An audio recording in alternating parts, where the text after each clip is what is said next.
That's 1K, 2K, 4K, 7K and $200. Total 7,200. If you have just become a parent, then congratulations. And if you have a child who is less than 3 years old, then you can get $7,200 from Government of Canada. If your child is older than 3 years, then do not worry, you can still get a certain portion of the $7,200. Now, this is possible by using a grant which the government provides to all Canadian parents for their children's post-secondary education. And in this video, we will tell you how you can get that free $7,200. Hey everyone, we are Ashar and Abiha and we are here to share our financial knowledge with you so that you can use that knowledge to either save money or make more money. And if making money is something that interests you, then do subscribe to our channel. And with that being said, let's get started. So Government of Canada basically wants your children to study even after their secondary education, so post-secondary, college and even after that. And in order to do so, they are willing to help you by giving monetary grants. It is literally free money and everyone who is eligible should opt for it. You can easily check if your child is eligible for this grant on canada.ca. Now this grant is called CESG, which stands for Canada Education Savings Grant. And it basically requires your child to be of 17 years of age or younger and have a social insurance number called SIN. So over here, the term Canadian resident, it confused me. What does it actually mean? Does it mean that the child has to be a Canadian PR holder or should be a citizen? Well, no, that's not the case. It basically means Canadian resident based on tax purposes. So if you're here on a work permit or on a student permit and you are doing some kind of work and you have some income and you're filing taxes, then you are a Canadian resident. And if your child is coming here on a dependent visa, then yes, your child is a Canadian resident. So let's say Fatma came to Canada on a work permit and earns about $100,000 a year. She has a 2-year-old daughter named Zainab. So what does Fatma need to do in order to be eligible for this $7,200 grant? Well, the first step is to open an RESP account. RESP stands for Registered Education Saving Program, and you can open this account using a simple app. Actually, you can open this account with any of the financial institutions which are here in Canada. Most of them, not all of them, but most of them have this account. Okay. Now, once the account has been opened and whatever money Fatma decides to put in this account, Government of Canada is going to add 20% of the amount that she is adding to a max of $500, not more than that. There is a cap. So to maximize this amount, she needs to put in $2,500, and once she does that, the government would put in 20% of that, which is $500. And if she did this for 14 years straight, she would have contributed $35,000 and the government would have contributed $7,000. In the 15th year, Fatma would then contribute $1,000 and the government would match it up by adding another $200, which would then complete the total grant value of $7,200. So in total, her contributions would then be $36,000 and the government would contribute $7,200, totaling to an amount of $43,200. Yeah, that's right. Now, Government of Canada has a limit for the amount which Fatma can contribute to every RESP account, and the limit is $50,000. So in the case of Zainab, she has already contributed $36,000. The remaining amount is only $14,000 which is left, which she can further contribute. But the government is not going to give any grant on this additional $14,000 which Fatma is deciding to contribute. Also, there is a time limit till which Fatma can actually contribute to this account. From the day of opening till the account is 31 years old, that's the time period in which all the $50,000 has to be contributed. Okay. And when it comes to the usage of this money, when can actually Zainab withdraw the money and start using it? Well, she can only do it once she has enrolled in a post-secondary study.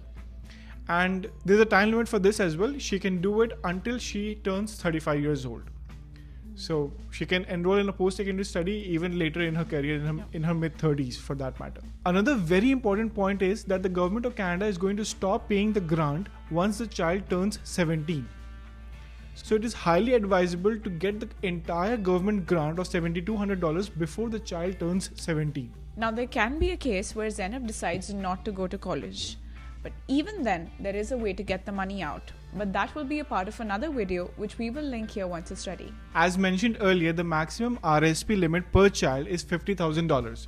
So if Fatma has 2 more kids, let's say Hassan and Hussain, then her limit is $50,000 per child, totaling $150,000 for 3 children. RESP is the Registered Education Savings Plan.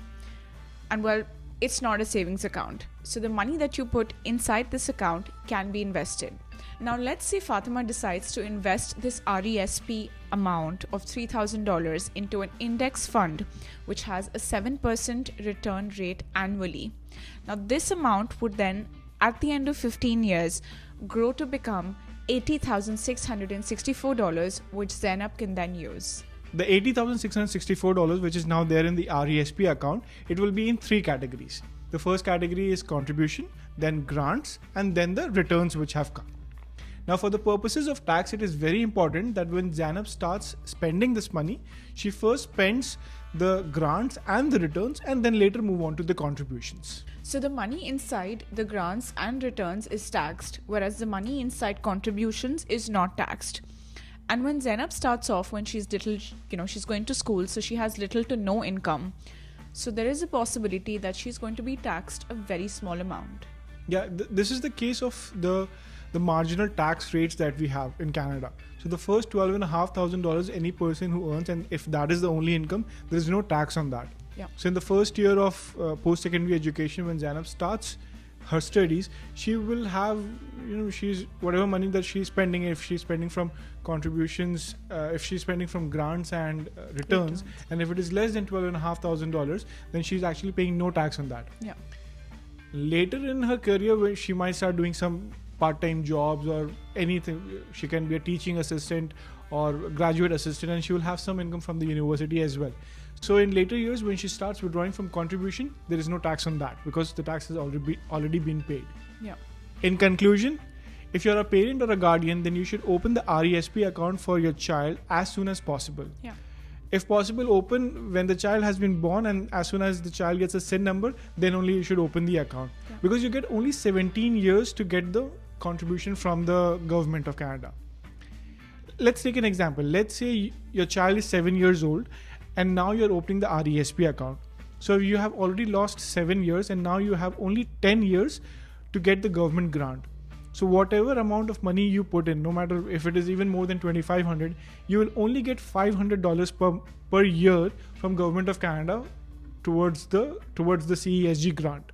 And the maximum that now you can get is only $5,000. Right? Because 10 years are left, so 500 into 10, $5,000. That's the max you can get. So you lost 2,200. 2,200 may not seem like a big number, but why to lose on free money, right? Yeah. And also you have a delayed start of 7 years. So you have missed on the compound interest of 7 years. So that will, make you lose tens of thousands of dollars, if not more. So the best case would be to open this account as soon as your child is born. Once your child is born, get a SIN number and then you can open the account right away. You can do this yourself by opening a WealthSimple account, and if you use our referral link mentioned in the description, both of us will get $25. If you don't want to do it yourself and if you find this complicated, you can ask somebody else to do it for you. Canadian Islamic Wealth is one organization which specializes in these types of investment, and they have been managing my finances for over half a decade now, and I can vouch for them. If you are interested, then you can reach out to Jesse. I'll put his number on the screen. You can give him a call and inquire more about the services that they offer. In the next part of this video, we will cover how do you go about withdrawing your RESP money, and also the scenario of what would you do if your child decides not to continue with post-secondary education. Once the video is ready, it will show up on the right side of your screen. For now, on the left side of your screen, you will see the video where we talk about how you can pay your rent using your credit card. And you can get up to 4% of your rent back. So do check it out.